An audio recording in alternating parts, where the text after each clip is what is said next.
आज छत्रपती शिवाजी महाराजांच्या पराक्रमाने इतिहास घडवला।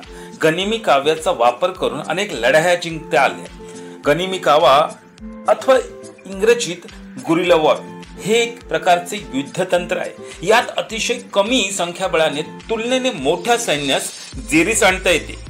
यात मुख्य डावपेच बेसावध शत्रूवर अचानक हल्ला करून त्याची जास्तीत जास्त हानी करून शत्रू सावध होण्यापूर्वी माघार घेतली जाते। असं अनेक छुपे अचानक हल्ले केल्याने शत्रूच्या मनोधैर्य खच्ची होते।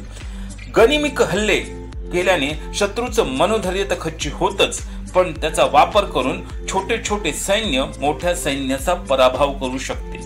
महाराष्ट्रातील सह्याद्री जवळील प्रदेश या युद्धनीतीच्या वापरास अत्यंत सोयीचा आहे। शहाजी राजांनी निजामशाहीच्या अखेरच्या दिवसात या पद्धतीचा वापर केला। शिवाजी महाराजांनी गनिमी कावा या युद्धनीतीचा अत्यंत प्रभावीपणे वापर करून शत्रूंना हादरवलं।